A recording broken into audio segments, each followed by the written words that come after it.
Muito bem, bom dia para você. A gente começa a jornada por aqui. Enquanto o presidente Bolsonaro estiver nessa situação, prisão domiciliar, sem celular, calado, sofrendo, é assim que a gente vai começar a jornada por aqui. Aliás, enquanto o presidente Bolsonaro estiver nessa condição, enquanto Felipe Martins, torturado que ainda é, continuar nessa situação, 29 brasileiros presos preventivamente, 112 já condenados e que voltaram para a prisão, e tantos outros que estão fora do Brasil.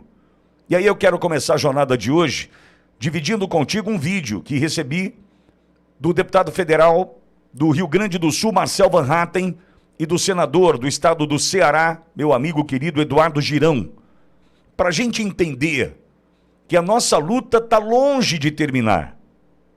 Aperta o play, edição.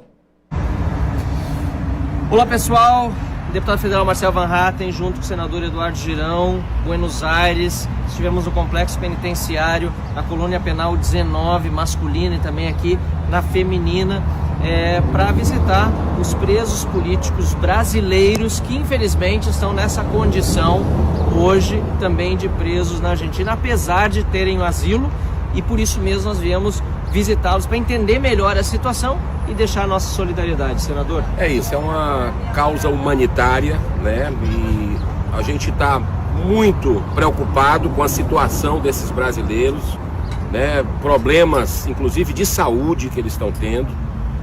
Vamos fazer contatos já começamos, aliás, a fazer contato com o governo da Argentina, que sempre manteve uma boa relação histórica com o Brasil, porque isso é inadmissível. Se trata de direitos humanos, não é uma coisa de política, é uma coisa de humanidade. Então, que a gente possa, em breve, conseguir resolver o problema dessas pessoas. São 4 brasileiros e 1 brasileira que estão numa situação deplorável como clássicos presos políticos. Exatamente. Agora, ninguém quer estar nessa condição, ainda mais sofrendo uma injustiça, mas fizemos também as nossas diligências aqui para entender que pelo menos as condições mínimas estão sendo atendidas aqui, mas é claro, nós estamos trabalhando, o senador Girão e eu e toda a oposição brasileira, para resolver esse problema a nível governamental aqui, porque pessoas que já têm o asilo não poderiam estar nessa condição, pelo menos assim dizem os tratados internacionais e as legislações. E vamos entender melhor porque com esses 5 brasileiros, lamentavelmente, a história está sendo diferente daquela que as leis nacionais e internacionais definem. É isso. Não vamos desistir até que a justiça seja feita. Conte com a gente. Bom, aí, Marcel Van Hatten e Eduardo Girão. É importante a gente entender que daqui do Brasil, em função da tirania, em função da ditadura que vivemos, brasileiros condenados, brasileiros injustamente condenados, partiram daqui, em especial para a Argentina. Naquele momento ali atrás, o movimento foi daqui para o Paraguai.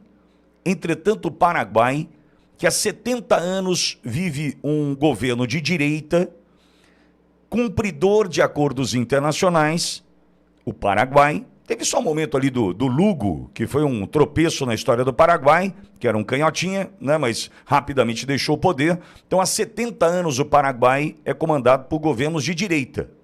Por isso, hoje, provavelmente, o país mais próspero ou que mais cresce na América do Sul, Paraguai.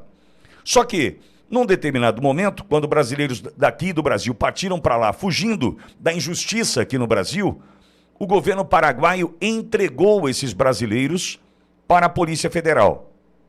E muitos voltaram presos para cá. E aí, então, diante desse alarde, a maioria, a infinita maioria, a maior parte desses brasileiros que tentavam fugir dessa justiça justiceira partiram para a Argentina.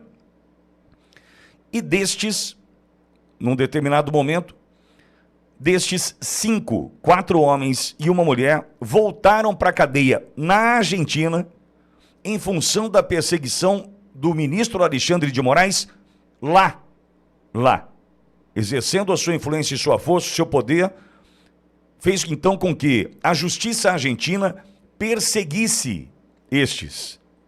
Olha o tamanho do problema. A justiça argentina perseguiu e prendeu 4 brasileiros e uma brasileira que seguem detidos até hoje. Veja, é o brasileiro contra o brasileiro, de uma injustiça e de uma crueldade, porque muitos estavam num processo de reconstrução de suas vidas. Para ter uma ideia, um dos presos estava vendendo caldo de cana e pastel numa esquina, não, acho que nem era Buenos Aires, acho que era La Plata, não sei, tentando sobreviver, tentando reconstruir a sua vida. E, salvo engano, era um empresário bem-sucedido no Brasil. Ou seja, tamanha crueldade.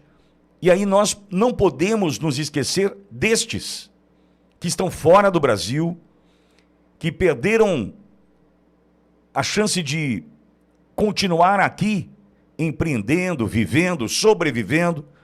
Muitos perderam contato com a família. Está lá o Gesiel, esposo da Vanessa, deixou esposa e 6 filhos em Ji-Paraná. Está na Argentina, vivendo como? No CIPEC da Argentina, de Buenos Aires, em dezembro do ano passado, onde eu estive, eu me surpreendi, né, ao ver o número de brasileiros que por ali passaram, que estavam nessa situação de asilados, mas o que mais me assustou foi a condição de vida de muitos, dormindo sob marquises, tentando encontrar uma cadeira ali, num espaço no terminal rodoviário, para passar a noite, longe de um banho, de uma comida boa, do calor. Então, amigo, a nossa luta só está começando, não tem nem, mas e agora, vamos conseguir, que é magnífico. Não, amigo, nós temos hoje 29 presos preventivamente. Dentre eles, nós temos Walter Braga Neto, um general 4 estrelas. Nós temos 112 brasileiros condenados que voltaram para a cadeia. Tudo para justificar a condenação que virá no julgamento que começa em 2 de setembro. Tudo isso para justificar os 40 anos de prisão do presidente Bolsonaro. E a gente vai o quê? Achar legal? Tá tudo bem? Ai, olha, foram presos. Ou a gente se mobiliza, e eu tenho dito e repito, 7 de setembro está longe. 7 de setembro são 3 semanas cheias que nós temos pela frente até 7 de setembro. É isso mesmo? E o presidente Bolsonaro, nessa situação de saúde em especial, é assim que a gente vai lutar? O brasileiro tem que parar de ser plateia. A gente tem que parar de ser plateia. Ou a gente assume protagonismo, e a Auriverde está tentando encontrar um caminho para que isso aconteça. E eu espero na quinta-feira trazer uma novidade importante para nós. E não é venda de assinatura, nada disso. O que nós vamos fazer na quinta-feira é uma luta pelo Brasil. Espero na quinta-feira poder lhe trazer uma notícia para a gente tentar mobilizar, para fazer com que você, onde você está agora, que a gente consiga, através da tua força, fazer a diferença na vida destes.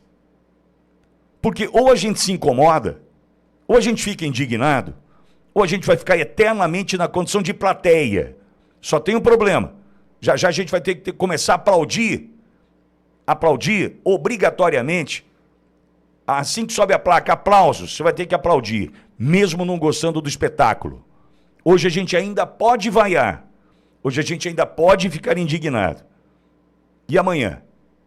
Então, amigo, ao Marcel Van Hatten e a Eduardo Girão, minha gratidão, obrigado pelo que estão fazendo.